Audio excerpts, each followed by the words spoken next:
Hola, pues estamos otro día en Salud es Más, que es un espacio de Sur donde hablamos de salud y de bienestar. Y hoy tenemos aquí a Manuel Díaz Zamada, que es traumatólogo, es jefe de traumatología y ortopedia de HM Hospitales, y allí habéis creado una unidad de medicina deportiva y traumatología, donde tratáis pues, lesiones y prevención con deportistas. ¿Qué tal, Manuel? Muy bien, muchas gracias, gracias por vuestra invitación. Pues hoy vamos a hablar contigo de lesiones en deportistas aficionados y me gustaría que empezaras contándonos cuáles son los principales errores de los deportistas aficionados cuando empiezan a practicar un deporte desde el punto de vista de las lesiones. Sí. Yo creo que es muy importante que cuando una unidad de medicina y traumatología deportiva empieza a trabajar, no solo se dedique al deportista de élite o al deportista profesional, sino que es muy importante, dado la gran avalancha de personal que ha entrado en la actividad deportiva en los últimos años, porque todo el mundo tiene una tendencia a querer mejorar la calidad de su organismo. Cada vez tenemos una población que llega a más edad, gracias a Dios, y a la medicina también, y entonces hemos pensado en crear una unidad de medicina y traumatología deportiva, pero sobre todo enfocada al paciente más frecuente, que es el paciente amateur, el paciente que no es profesional, y llamamos muchas veces deportistas de fin de semana, ¿no? Ese es el deportista, que son personas que en general no tienen una buena preparación física, simplemente han decidido que quieren mejorar, pero no se preparan físicamente para ello, y por lo tanto es muy importante pensar que la traumatología y medicina deportiva no es solo el tratamiento y curación de un problema ya establecido, sino el prevenirlo, el que siempre se ha dicho la famosa frase, más vale prevenir que curar, y en este caso es verdad. Si el deportista amateur se prepara lo suficiente, la posibilidad y la estadística nos demuestra que las lesiones van a ser mucho menores, y si las hay, suelen ser de menor gravedad.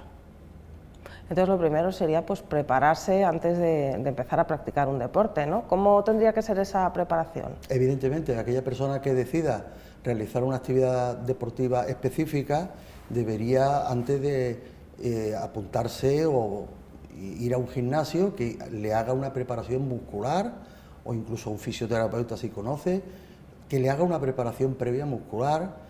Incluso algunos deberían de tener un periodo previo de pérdida de peso, porque algunos llegan con un exceso de peso que hace que la musculatura no funcione lo correctamente que debería de funcionar. Una vez que haya una preparación muscular y de estiramiento muscular, que lo hacen en todos los centros deportivos, todos los centros de gimnasia, el paciente puede empezar ya a tener una preparación específica al deporte que quiera, con un profesor de tenis, de pádel, de golf, incluso de running, porque tampoco es ponerse unas zapatillas cualquiera y empezar a correr por el primer terreno que uno vea, sino que debe de seguir unas indicaciones específicas, siempre atendiendo a su nivel de musculación y a su potencia muscular y a la preparación física o no que tenga, porque el paciente que utilice unas zapatillas normales y se vaya a un terreno duro, posiblemente las primeras veces que lo haga va a empezar a tener lesiones tendinosas, por lo menos dolores tendinosos seguros. Entonces lo primero sería ponerse un poco en forma antes de practicar ese deporte. Y luego, ¿qué otros errores se cometen? No tener un asesoramiento adecuado, una mala ejecución, sobrecargas porque nos venimos arriba y nos ponemos a hacer más cosas igual para las que nuestro cuerpo está preparado. ¿Cuáles serían esos errores? Mira, las principales lesiones que se suelen ver estadísticamente en el deportista son las lesiones tendinosas y musculares. Esas lesiones suelen ocurrir principalmente, yo diría que por tres o cuatro motivos. Lo primero, no estirar y calentar lo suficiente antes de la actividad, antes y después de la actividad física. El no utilizar un calzado adecuado al nivel al tipo de deporte que vaya a hacer. No es lo mismo jugar al fútbol que hacer tenis o que dedicarse a correr por el campo. Entonces hay que tener un calzado adecuado a cada situación y al pie de cada persona, porque no es lo mismo la persona que tiene un pie pronador, supinador, o necesita unas plantillas. Porque incluso aunque no sean corredores, lo del pie pronador y supinador. Simplemente que haga actividad deportiva. Yo creo que cualquier persona que haga actividad deportiva debería de hacerse un estudio previo de la pisada y de la marcha para saber qué tipo de calzado es conveniente que utilice. Otra cosa que también es, como he dicho, que el terreno no sea el adecuado a su nivel muscular y de fuerza. No es lo mismo un terreno de un circuito ya preparado que un campo o que un terreno de montaña. Pues no es lo mismo, o un paseo marítimo. Cada sitio debe tener su preparación física. Y otra cosa, por supuesto, es el exceso de actividad. Hay personas que simplemente se van al gimnasio y me dicen, es que me duele mucho tal tendón. Digo, ¿usted hace muchas pesas? No, yo hago poco, hago unos 50 repeticiones. Digo, ¿no? Me parece quizás mucho para el aspecto físico que le veo. Bueno, pero ya llevo varios días y lo hago. Digo, bueno, pues muchas veces el motivo es ese, que hay un exceso de actividad sin preparación previa. No sé si cada deporte tiene unas lesiones características, que a lo mejor los más habituales son jugar al fútbol, correr, nadar, hacer crossfit. ¿Nos puedes hacer un repaso un poco por las lesiones más habituales en los deportistas aficionados? Evidentemente en el fútbol las lesiones que más frecuentes se ven son las lesiones de rodilla, tanto lesiones meniscales y de ligamento. Yo creo que estadísticamente hay más lesiones ligamentarias que meniscales en el fútbol. El fútbol, los meniscos se lesionan más quizás en otros deportes, pero en el fútbol se ven muchas lesiones ligamentarias, tanto ligamentos cruzados como laterales. Y también se ven muchas lesiones de cartílagos por los encontronazos o malos apoyos que se pueden hacer durante la actividad. Después hay deportes famosos como el tenis, que tiene el famoso codo de tenista, el pádel, que son similares, el golf, que tiene el famoso codo de golf, y a nivel de la carrera, pues lo más frecuente es encontrar lesiones tendinomusculares de miembros inferiores. Las personas que van al gimnasio, lo más frecuente que estamos viendo son lesiones de miembro superior a nivel de tendones. Por tu experiencia, ¿cuáles son las que más veis en consulta? Que sabréis lo que practican la mayor parte de los deportistas de Málaga. En consulta, la unidad de traumatología deportiva nuestra, el nivel más alto de lesiones que precisan cirugía, porque tengo que hacer hincapié en que estadísticamente solo se opera un 5% de las lesiones deportivas. Hay un 95% que no requiere cirugía. Se puede tratar con una reconversión, hacer una buena preparación física, con eso puede ser suficiente. Se puede tratar con fisioterapia y también se puede tratar hoy día con técnicas alternativas como infiltraciones de ácido hialurónico, infiltraciones de plasma rico en plaquetas o células mesenquimales, infiltraciones de colágeno. Hay una variedad de tratamientos, sobre todo para lesiones tendinomusculares, que hacen que el paciente no tenga que llegar al quirófano. Estadísticamente solo llega al quirófano el 5%. Yo creo que ese es un dato importante a valorar desde el punto de vista de que todo el mundo piensa que cuando un deportista se lesiona tiene que ir al quirófano, y no es así. No es así si se coge a tiempo, aunque vemos que en la unidad de traumatología lo que más se opera actualmente son lesiones, casi todas debido al fútbol principalmente de lesiones ligamentarias y lesiones de cartílago. ¿Y qué pronóstico tienen ese tipo de lesiones y qué recuperación? Hoy día, si se cogen a tiempo, que prácticamente aquí en España el nivel es bastante alto en general de estudios previos y rapidez en la preparación quirúrgica, no suelen tardar mucho. De todas maneras, los que nos dedicamos a esto sabemos que lo ideal no es tratar a un paciente de un ligamento en el mismo día o al día siguiente, porque esa rodilla ha sufrido un traumatismo y tiene un proceso inflamatorio, un proceso de derrame, que es necesario que se enfríe. Lo que pasa es que los deportistas, sobre todo de nivel, requieren un tratamiento rápido porque sus equipos y ellos mismos quieren una rápida vuelta a la actividad deportiva. No pueden esperar que eso se enfríe, que eso se tal, y nosotros preferimos que esa rodilla o esa articulación se enfríe, tenga una movilidad y una musculatura aceptable, y entonces la cirugía suele ir mucho mejor. Desde el punto de vista médico, ¿es buena idea practicar un solo deporte, practicar por ejemplo solo fútbol o solo tenis, o sería mejor pues combinarlo con otro tipo de actividad física, de entrenamiento de fuerza para yo creo que lo músculos? ideal, de quizás la palabra practicar puede ser fenomenal, porque tampoco la gente tiene tiempo para mucho, dedicarse a un deporte, pero ese deporte debe llevar alrededor una preparación que combina a otros deportes.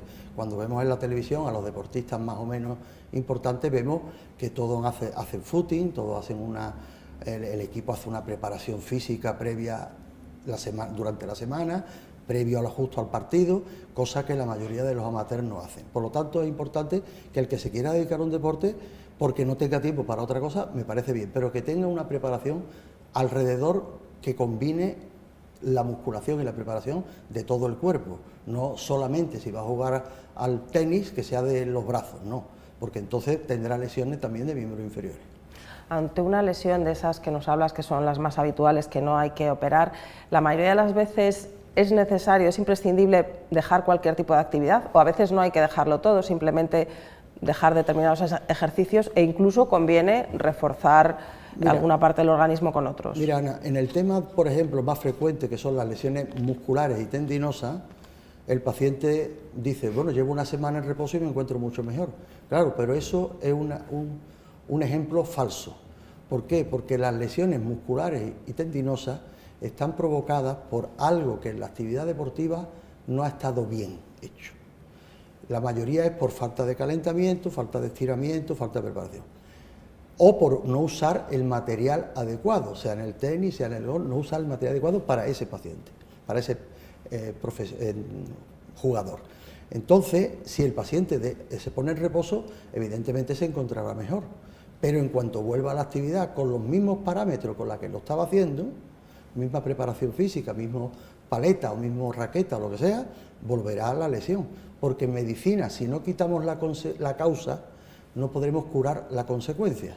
Entonces es muy importante que, sobre todo en lesiones musculotendinosas, el paciente haga un poco de detective de su propia actividad, para que sepa en qué momento ha estado el problema, si es en la falta de preparación o en el calzado inadecuado o en la falta del material adecuado. Porque si eso no lo soluciona, sí, se curará con un tratamiento que le hagamos fisioterápico de infiltración y tal, pero se curará temporalmente, porque cuando vuelva a la actividad volverá a salir. Sí, pero por ejemplo un deportista que se da cuenta cuando se lesiona porque se hace daño en ese momento. En ese momento. Quiero decir, ¿siempre hay que parar o a lo mejor se pueden hacer otro tipo de Bueno, la mayoría de los casos, si es una lesión aguda que ha provocado una inflamación alrededor de la zona, un derrame articular, si es una articulación, evidentemente hay que parar hasta que ese derrame o esa articulación se desinflame. Pero tampoco el parar el éxito, es una cosa pasajera hasta que con los medios adecuados volvamos a retomar la actividad anterior.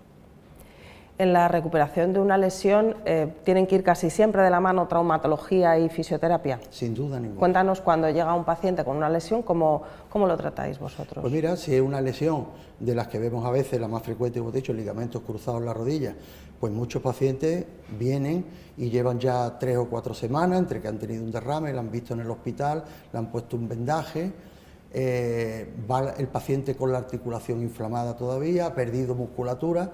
Entonces, en esos pacientes lo primero que realizamos es unos estudios para llegar al diagnóstico lo más exacto posible de la lesión, y una vez llegado a eso, lo enviamos al fisioterapeuta para que lo ponga esa articulación en las condiciones buenas, tanto de movilidad como de potencia muscular, para que pueda realizar una cirugía.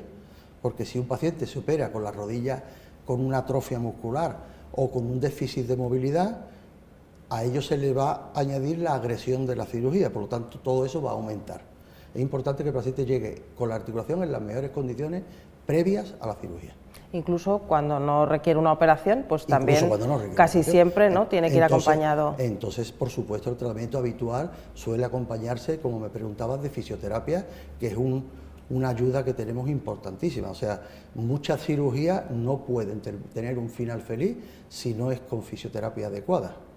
Incluso una fisioterapia inadecuada puede estropear una cirugía bien hecha, y una fisioterapia adecuada puede mejorar una cirugía mediana. Para un adulto medio con un trabajo sedentario, ¿cuál sería la combinación de deporte, de actividad física para prevenir lesiones y estar en buena forma? Pues yo física? creo que lo ideal es apuntarse a un gimnasio, hacer un par de veces en semana un tiempo con un preparador de los que tenga el gimnasio, que lo lleve por el buen camino de preparación muscular, y una vez que haya terminado ese periodo y tenga una musculatura lo suficiente y un peso adecuado para una actividad deportiva, realizar la actividad deportiva que él haya preferido. Desde luego lo ideal sería natación, por supuesto, y running o carrera por terreno plano, a ser posible. ¿Por terreno plano por qué? Porque sufre menos las articulaciones. Las articulaciones tienen que estar bien preparadas, que eso sí lo hacen los deportistas además, para correr y hacer actividades fuertes por terreno que no sea plano.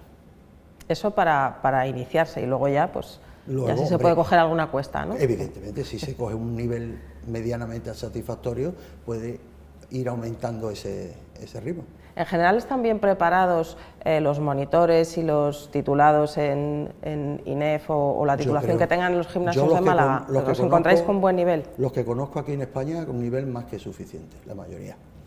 Quizá yo me encuentro algunas veces desde el punto de vista de fisioterapia veo algunas técnicas que en mi opinión son aún antiguas, pero yo no creo que tengan la culpa esos fisioterapeutas, quizá la culpa esté en lo que han aprendido. O sea que, de todas maneras, hay algunos fisioterapeutas que están muy avanzados y hacen unas técnicas súper modernas, pero veo en algunos otros un poquito de antigüedad en su actividad. Sí, que hay que estar al día. Hay que estar renovado. Pues muchas gracias, Manuel, por tus recomendaciones, por tus explicaciones, y estamos encantados de haberte tenido aquí. Encantado de haberos acompañado en el día de hoy. Muy bien. Gracias.